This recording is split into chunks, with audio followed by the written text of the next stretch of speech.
밤사이 뚝 떨어진 기온도 할아버지를 막지 못했습니다. 안녕하세요. 안녕하십니까. 차디찬 바람에도 아랑곳 않고 안녕하세요. 일찍 나오셨네. 행복 전도에 나선 건데요. 꽃 하나 받아가시라. 예, 꽃 하나 받아가세요. 언니도 꽃처럼 예쁘시네. 아, 고맙습니다. 예, 꽃 하나 받으세요. 뭔 국화꽃이네, 이건. 예, 아이고. 행운을 드립니다. 꽃을 들어주시고 감사합니다. 예. 꽃 받은 적이 없어요. 이게 처음 받아보는 거예요. 그래요? 우리 신랑한테도 꽃 안 받아봤어. 아직. 아, 세상에 귀한 거네고. 오늘 전일하시네. 예, 두 분이니까 두 개 드려야지. 하나 드리면 섭섭하게 생각할 거 아니에요. 네. 그게 오빠. 아, 땡큐. 처음 알아갔다 고자 이만. 색색의 꽃은 기본이요. 꽃보다 더 예쁜 말을 덤으로 얹어주니 오래오래 건강하고 사시고.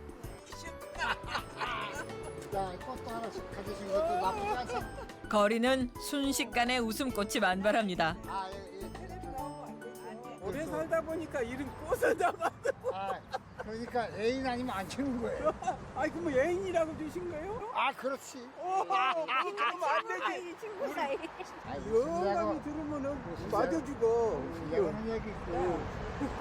아주 좋은 하루 되세요. 안녕하세요. 그런 할아버지를 사람들은 행복한 꽃할배라 부른다는데요. 뭔가 좀 특이하긴 한데 자기 나름대로 어떤 인생의 즐거움을 그런 식으로 표현하시나 보다 이렇게 생각했어요. 개성시대라고 하잖아요. 이렇게 보면은 안녕하세요. 지금도 그러면은 예 수고하세요. 나는 또 그러고 아 참 즐거운 양반이시구나. 안녕하세요. 하지만 멋있어 나오시네. 멋있어. 아, 이거 무슨 말씀? 나 사연이 있어서 그런 거예요. 안녕하세요. 할아버지의 사정은 다릅니다. 호신용 총을 지니고 다닐 만큼 걱정스러운 일이 있다는데요. 이것은 진짜 유경발 가스차예요. 이것은 허가 없이도 살 수 있는 거예요. 아, 그만큼 제가 생명 이유를 많이 받았죠. 차로 바치고, 오토바이로 바치고. 도무지 상식 밖의 일을 당하다 보니까 제가 갖고 다니는 것은 이걸 내가 갖고 있으니까 제발 건드리지 말라. 누군가 자신을 위험에 빠뜨리려 한다는 겁니다. 네, 서로 간에 나는 그들에게 쥐도 새도 모르게 끔찍한 일을 당하지 않기 위해 일부러 화려한 꽃을 달고 사람들의 이목을 끌고 있다는데요. 처음 보는 사람들에게 안녕하세요. 좋은 하루 되십시오. Have a good time. 안녕하세요. 좋은 하루 되십시오. 인사를 건네며 관심을 끄는 것도 꽃을 나눠주며 자신을 인지시키는 것도 모두 자신을 쉽게 공격하지 못하게 하기 위한 방어책이랍니다. 이게 정말 사실일까? 의아한 그때 사람들의 눈을 피해 홀로 있는 할아버지에게서 뜻밖의 모습이 목격됐습니다.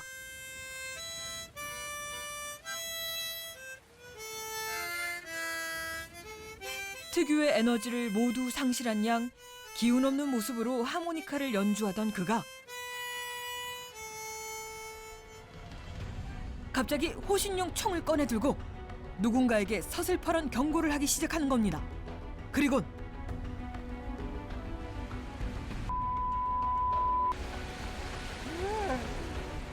더는 참을 수 없다는 듯 울분을 토해내기 시작하는 할아버지. 그를 이토록 고통스럽게 하는 게 정말 누군가 자신을 노리고 있다는 공포인 걸까요? 어르신 왜 이렇게 서글프게 우세요? 제가 너무 억울하고 분해서 이렇게 옵니다. 어디다 고살 것도 없고 힘없는 사람은 송장전 나오라는 얘기밖에 안 되는 이런 사회가 너무 분하고 억울해서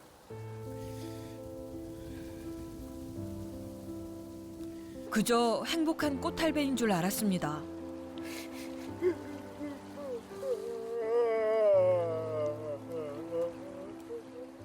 자신의 행복을 다른 사람들과 나누고 싶어 차디찬 길 위를 달리는 고마운 분이라 생각했습니다. 헌데 이 모든 게 남몰래 눈물을 삼켜야 했던 할아버지의 처절한 몸부림이었다니 조금은 당황스럽기도 한데요. 안녕하세요. 네. 할아버지에겐 대체 무슨 일이 있었던 걸까요?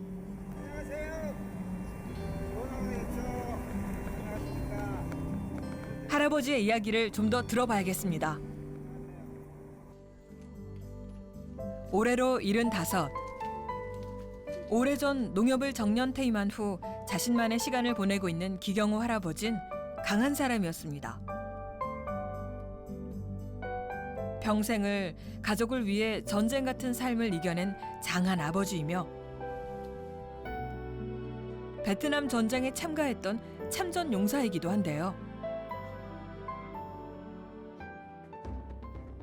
그런 할아버지가 쥐도 새도 모르게 끔찍한 일을 당할까 걱정스러운 마음에 일부러 사람들의 눈에 띄려고 애를 쓰고 있습니다.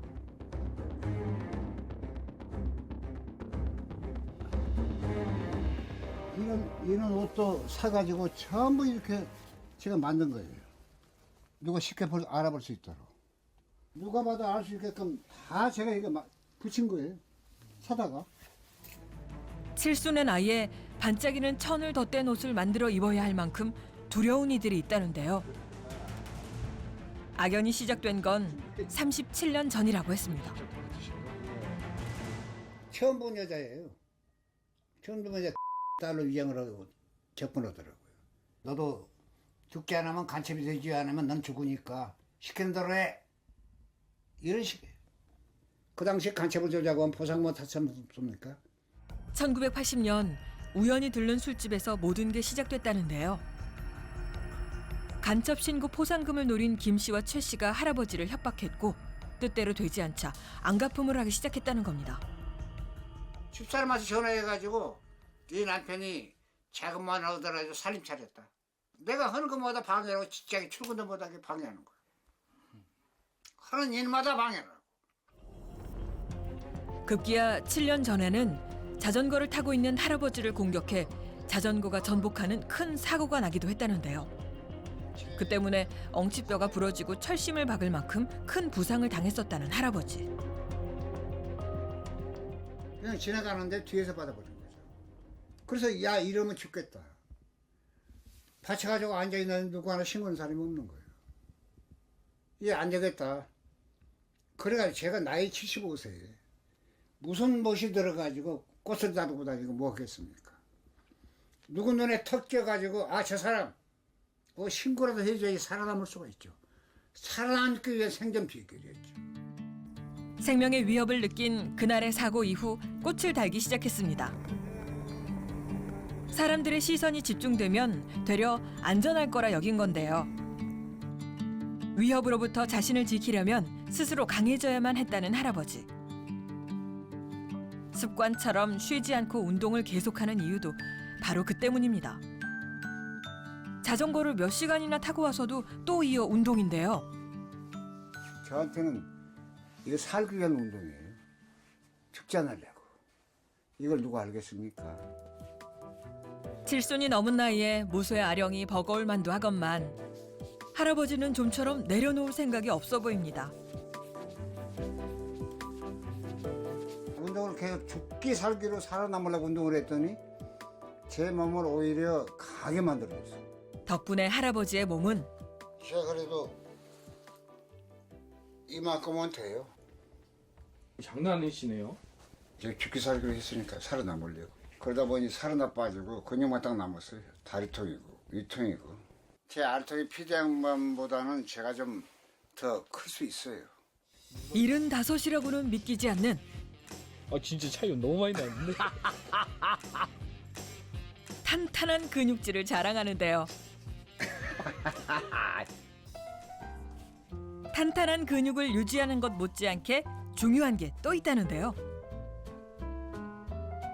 할아버진 옥상에 나름의 약지상을 만들었습니다.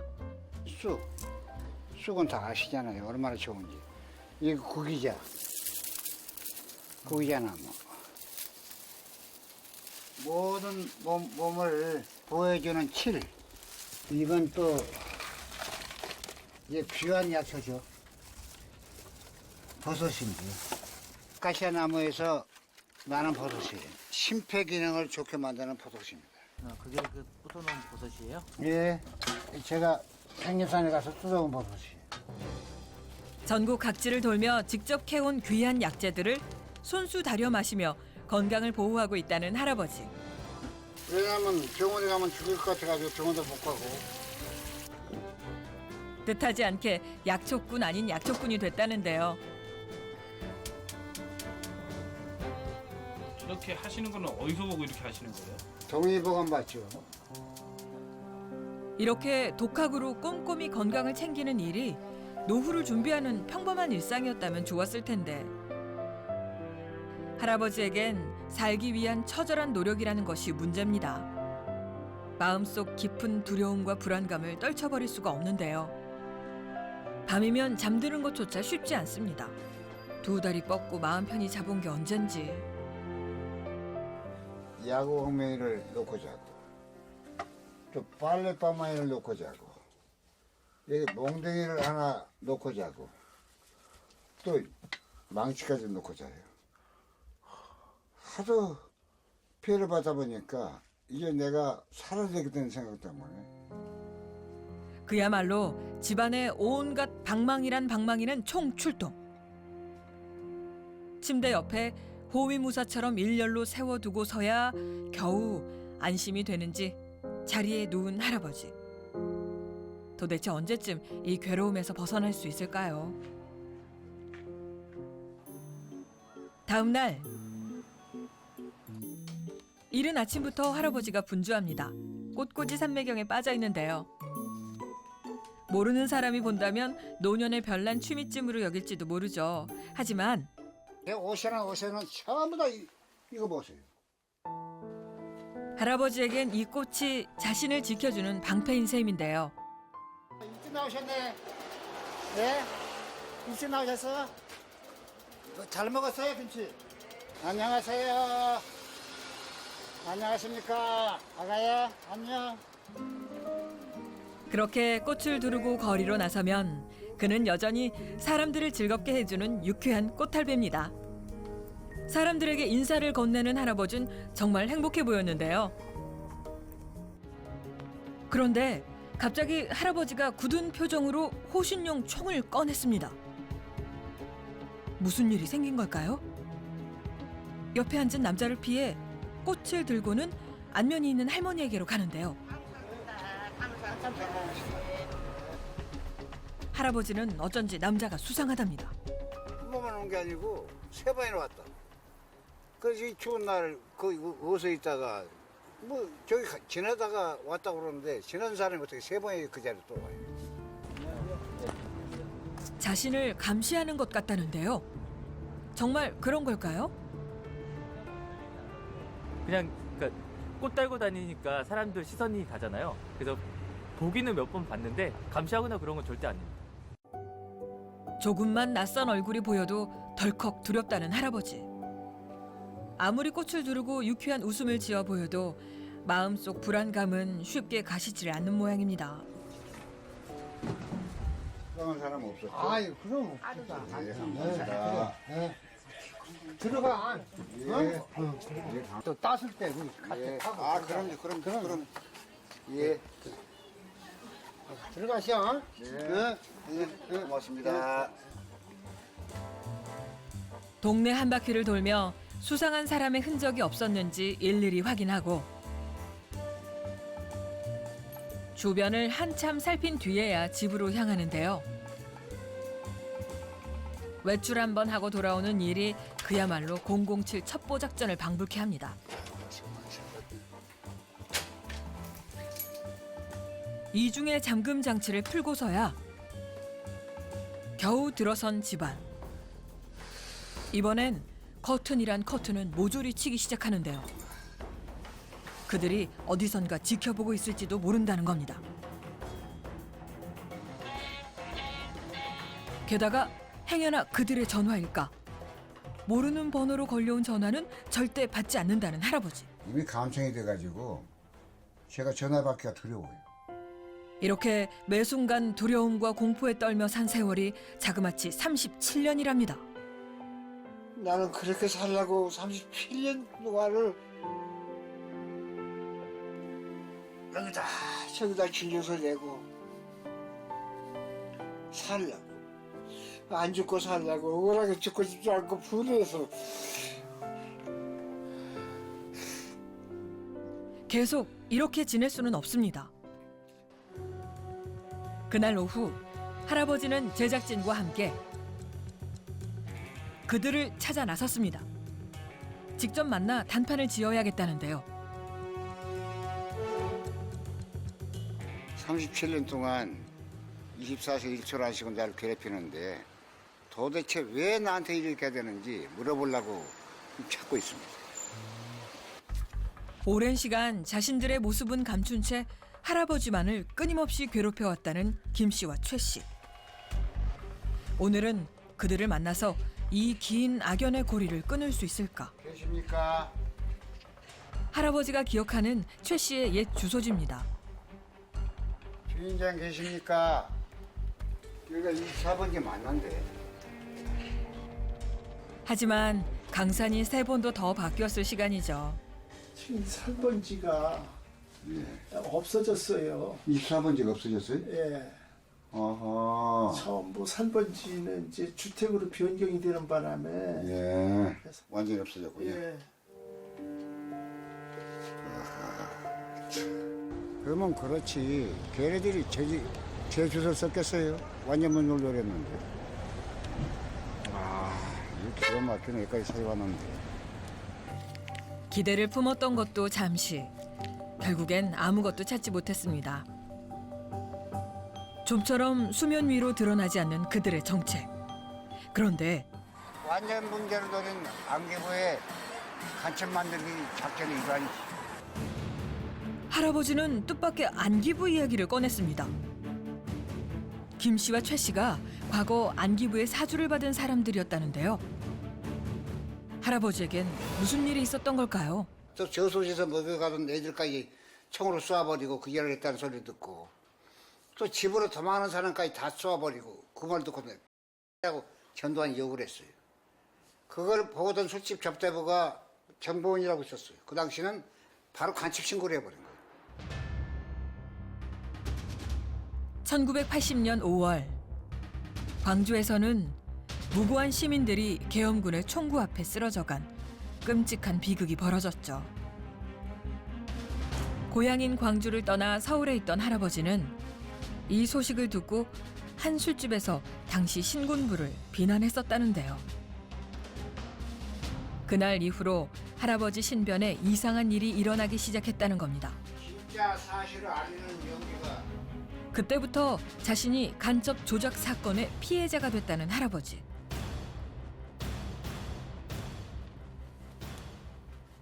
다 적지를 못하고 여기다 적다 저기다 적다 하다 보니까 제가 살아남기 위해서 어떤 짓을 했던가를 보여주는 겁니다. 안 죽고 살아남으려고 별짓 다 했지.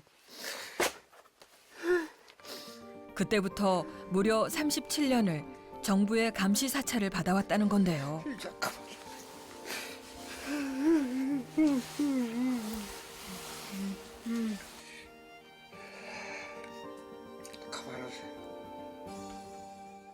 계속된 미행과 감시, 신변 위협까지도 여전하다고 했습니다. 할아버진 그 억울한 일을 하소연할 곳조차 없어 과거부터 지금까지 당한 일을 한자 한자 꾹꾹 눌러 쓰며 견뎌내고 있다는데요. 난 대한민국 국민이다. 내가 납세 의무를 안 해서 국방 의무를 안 해서 뭘 안 했습니까? 광주사 때문에 이제 간첩 조작을 당하고 나서 기가 막힌 거죠. 이 말이 안 되는 얘기 아닙니까? 태어난 것이 왜 기회가 됩니까? 술자리에서 정부를 비판했다는 이유만으로 긴 세월 위협받는 삶을 살아야 한다는 게 너무도 억울하다는 할아버지. 바늘 귀에 실을 꿰기도 여의치 않은 이른이 넘은 나이에 이 바늘이 이거 이거 식사를 대접해야 되나? 아이고 들어갔네. 정보원들이 두려움과 공포에 맞서 세상에 나가려면 화려한 옷을 입은 유별난 할배가 될 수밖에 없었다는데요. 완성. 아이, 마음에 드세요? 아이 뭐 제가 원래 솜씨가 없어서 이 정도만 돼도 저는 마음에 들어요. 거리에 나서면 한눈에 사람들의 시선을 사로잡을 옷이 완성됐습니다. 어떤 위협 상황에서도 할아버지를 지켜줄 방패 같은 옷인데요. 그런데 뭔가 이상합니다. 정말 심각한 위협을 받고 있는 상황에서 할아버지는 정말 이런 방법으로 스스로를 지킬 수 있다고 생각하는 걸까요? 그런데 그날 오후 손을 만져보세요. 손을 만져보시면 이거 보여요. 할아버지가 뜻밖의 이야기를 꺼내놓습니다. 자기 머리에 만져보시고 이 칩이 들어있다는 게 여기 바로 정경음을 하게 되면 뇌가 폭발할 것 같아가지고 사람 살래 말 한마디 빼놓고는 더 이상 말을 못해요. 어디가 그런 거예요? 지금 여기서부터 만져보시면 부풀어 올라 있어요. 이게 터지지 않고 머릿속에 칩이 심겨져 있답니다. 이게 대체 어떻게 된 걸까요? 또 한 사람도 또 피해보겠다 싶어가지고 이것을 알려야 되겠다는 마음으로 머릿속 칩을 통해 그들이 할아버지를 고문하고 있다는데요. 손바닥에다가 염증이 생겨요. 손바닥에. 또 발바닥에 이렇게 염증이 생겨요. 이걸 그대로 다 찍어놓은 겁니다. 증거로 다 남기려고. 증거 사진이라며 내놓은 것은 손이며 발에 생긴 피부 염증 사진입니다. 하지만 머릿속 칩에 의한 고문 흔적이라니 믿기 힘든 이야기인데요. 그날 밤이 깊도록 좀처럼 잠들지 못하는 할아버지.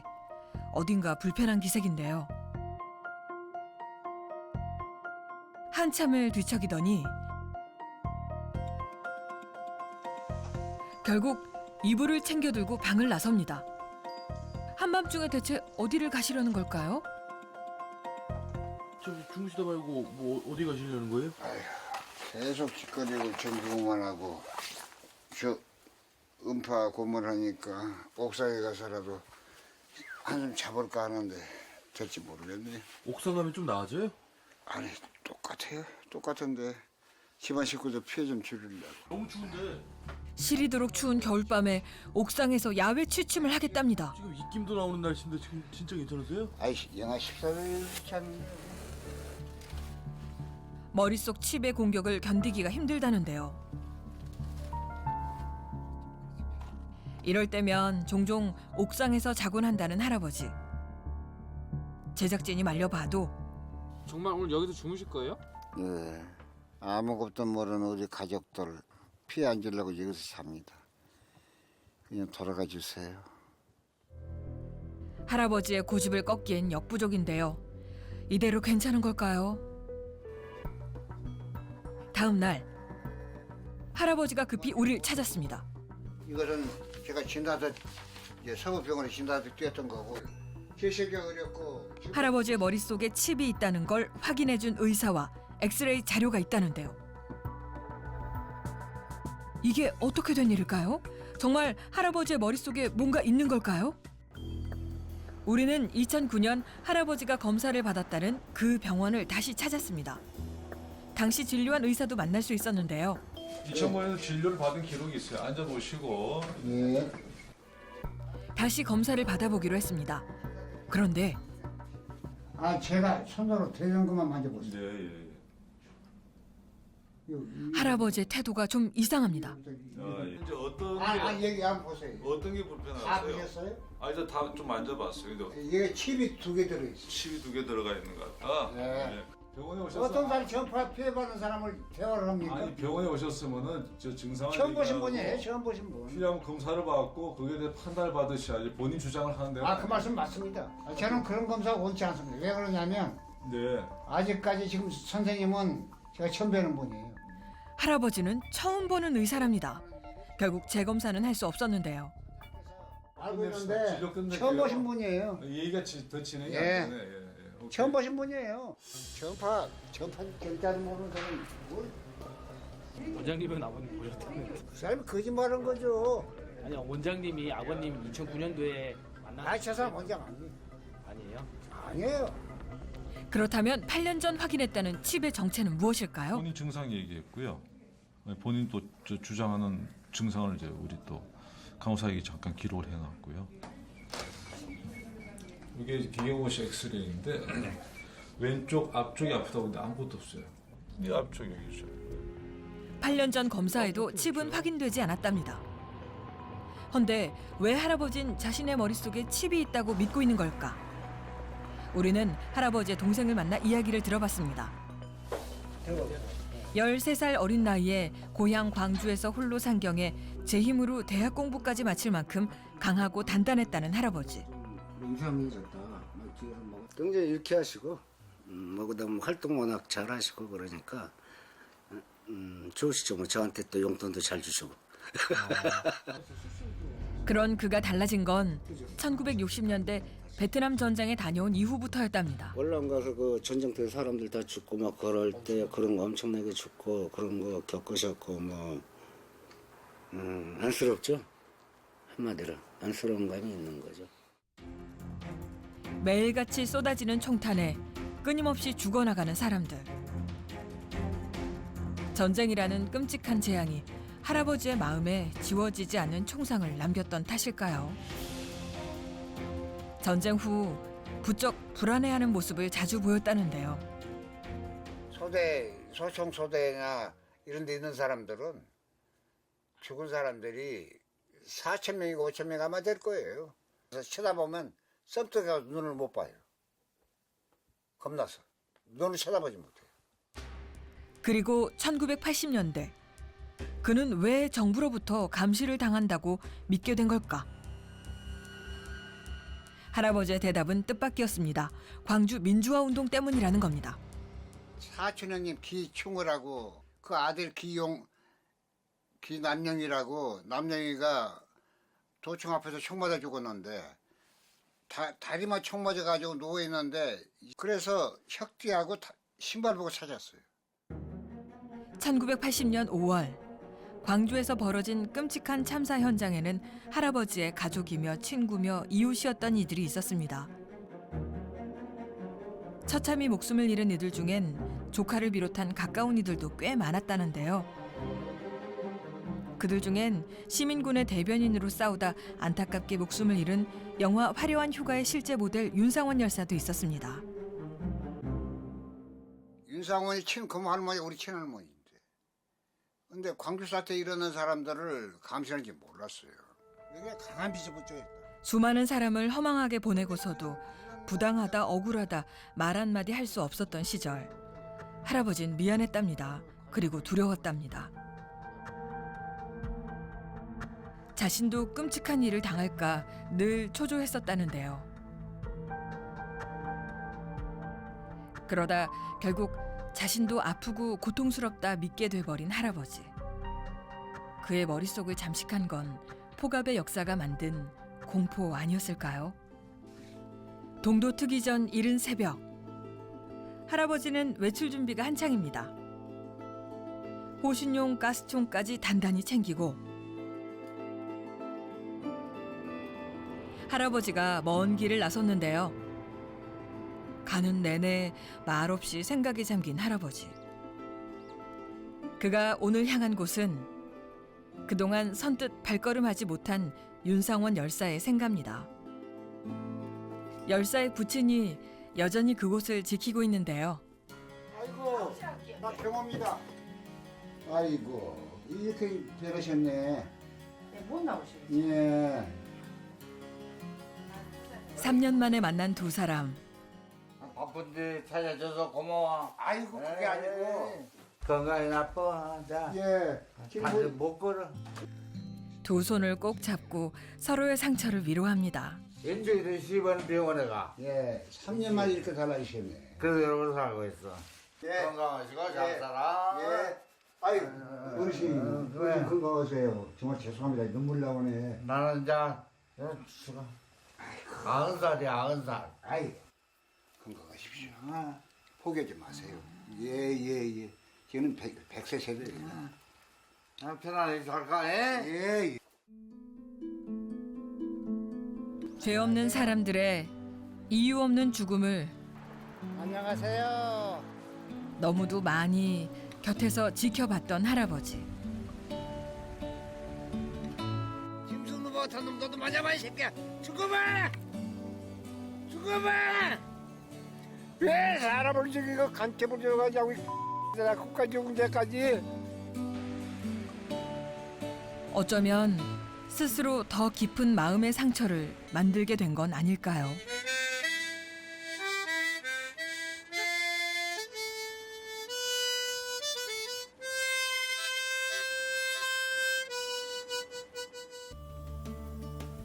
무엇보다 중요한 건 아이고, 어서 오십시오. 이 눈창구에서 이렇게 눈창구에서까지 모시게 해서 죄송합니다. 아픈 상처를 치유하는 일일 겁니다. 싶어서 27번 자살을 하고 그랬어요. 그때 어머니 사랑했었어요. 어머님 얼굴 한번 쳐다보고 못 죽고 집사람 나는 믿고 시집 왔는데 처절한 몸부림치듯이 저렇게 고통스러워하는 것에 대한 이해와 인정, 가장 가까운 가족으로부터 나를 저 사람이 이해해주고 있구나, 내 고통에 동참해주고 있구나, 이런 마음이 가장 지금 필요한 것 같습니다. 지금까지 이어진 마음의 상처. 결국 주변의 관심과 이해가 필요할 텐데요. 그리고 또 여전히 변하지 않는 것도 있습니다. 그 어떤 모습이라도 할아버지는 거리에 유쾌한 꽃할배란 사실 말이죠.